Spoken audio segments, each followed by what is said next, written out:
लगा हुआ था, तो इसलिए थोड़ी बहुत आम गलियों में या लोगों में हमने कहा ये एमएलए करेंगे, फिर भी हमने वो काम किए। लेकिन जो बेसिक काम था, हमारी कोशिश रही है कि हर घर में राशन कार्ड, हर घर के डॉक्यूमेंट ठीक हो, हर घर के राशन पेंशन हो, जो सरकार ने दिए, हमने कुछ नहीं दिया अपनी तरफ से। हमारा काम था कि जो हम उनका ऑनलाइन फॉर्म करें वो वापिस ना आए, ऑब्जेक्शन नहीं लगे, वो हमारे एक्सपर्टों ने काम किया है। बहुत बहुत शुक्रिया। मैं मोदी भाई जी से कहूँगा कि 2 मिनट आप अपने ख्याल। वाकई काबिल तारीफ है जो इनका कंप्यूटर का सिस्टम है, जो तकनीक का ये इस्तेमाल करते हैं, इसका मतलब है इनकी सोच बड़ी पॉजिटिव है। ये नए नए तरीके देखते हैं कैसे हम लोगों की मदद कर सकते हैं। और ये जो काम है, जो ऑनलाइन आपके आधार कार्ड अप्लाई करवाना या राशन कार्ड बनवाना या आपके इन्होंने पेंशन बनवाई है, ये लोगों की ज़िंदगी से जुड़े हुए मुद्दे हैं।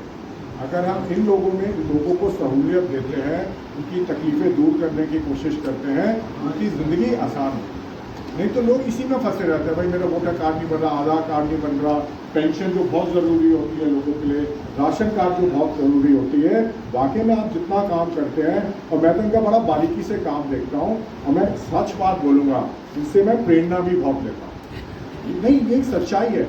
लेकिन मैंने इनका काम करने का तरीका देखा, ये ग्रुप जो बहुत काम करते हैं, जो ज़मीनी काम होता है, शोर ज़्यादा नहीं करते, लेकिन जो वाकई में काम होते हैं वो करते हैं और इंडिविजुअल लेवल पे करते हैं।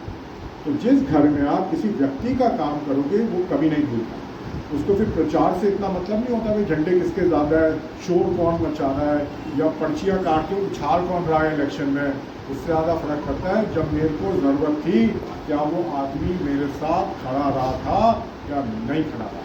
तो जिया साहब के बारे में, सीमा जी के बारे में मैं ये ज़रूर कह सकता हूँ, ये हमेशा अपने जो इनके इलाके के लोग होते हैं, जो काउंसलर्स होते हैं, उनके साथ खड़े रहते हैं। तभी तो है ना, कोई तो वजह होगी ना कि इतना, जब हालात इतने अच्छे नहीं थे तब भी लगातार 3 बारी जीतना, वो भी दिल्ली जैसे शहर में जहाँ कांग्रेस नहीं मानते हैं, पोजीशन कम हुई थी, उतना आसान काम नहीं था। तो 1 बारी जीत जाता है, कोई 2 बारी जीत जाता है, फिर हार जाता है, लेकिन लगातार 3 बारी जीता, वो भी मटिया महल जैसे क्षेत्र में, जिसकी आपको बाकी भी पूरी कहानी पता है। तो ये वाकई मैं सिर्फ दिल से बोल रहा हूँ, काबिले तारीफ है। और कांग्रेस को ऐसे मजबूत ज़मीनी नेताओं की ज़रूरत है। ये एक प्रेरणा सूत्र है और भी कॉर्पोरेटर्स के लिए, या जो कांग्रेस में काम करते हैं, कि ज़मीन में काम कैसे किया जाता है। तो ये मैं कहूँगा दोबारा से, देखिए इतनी इज्जत ये मुझे देते हैं, तो मैं तो इनका हमेशा बड़ा शुक्रगुजार रहता हूँ। आपका, आपने मुझे आज बुलाया दोबारा से, आपका बहुत। ज़्यादातर लोगों को लगता है कि माइनॉरिटी में एजुकेशन नहीं है।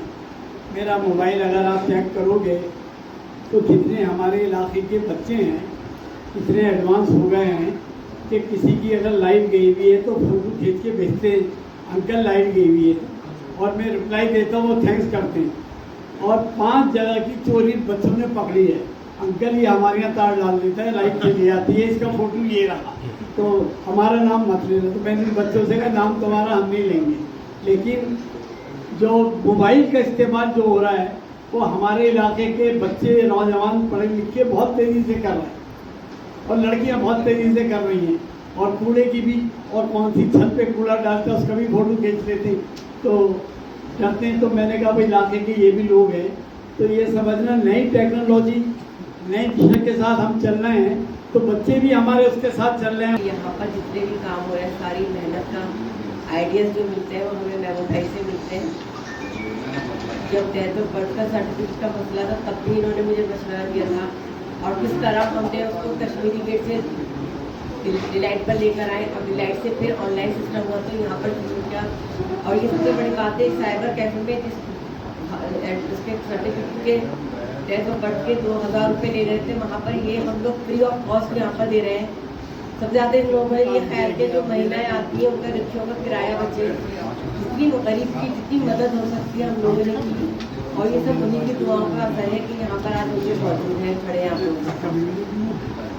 तो मैं आप लोगों का तहे दिल से शुक्रिया अदा करती हूँ। उनको सॉल्व करने के लिए छोटी छोटी सब कमेटीज होती हैं। तो अगर ये आज का दिन नहीं होता, और टिकट आपको पता है आज शाम को कितने 250 टिकट अनाउंस होने हैं, तो ये सवाल फिर पूछने की जरूरत है। ये न्यू फ्रेंड्स कॉलोनी में रहता हूँ, वहाँ भी पानी पीना मुश्किल हो जाता है। देखिए बिजली से बात करना, लेकिन सुविधाएं देने में फ़र्क होता है। बिजली के आपको पता ना हालात क्या हैं दिल्ली, वो जो कमर्शियल चार्जेस लगते हैं वो भी तो हम ही लोग दे रहे हैं। कभी किसी ने सोचा है अगर कमर्शियल चार्जेस इतने हाई कर दो तो जो कमर्शियल चार्ज करने वाला जो चीज़ें बना रहा है वो दाम कहाँ से निकालेगा? कहाँ से निकालेगा? जो चीज़ बेच रहा है उससे, और वो खरीद कौन रहा है? आम आदमी खरीद। कभी किसी ने सोचा है इसके ऊपर? देखिए ये बहुत महत्वपूर्ण सवाल है जो हमें सोचना चाहिए। कभी कभी क्या होता है, काम इधर से ना पकड़ के इधर से पकड़ना, बात तो वही है। दूसरा जो गवर्नमेंट का रेवेन्यू आ रहा है, मुझे एक बात बताइए ना, दिल्ली में किस चीज़ के हालात पिछले 8 साल में सुधरे हैं? मुझे कोई जवाब तो दे। क्या ट्रांसपोर्ट का जो हमारी यातायात व्यवस्था सुधरी है?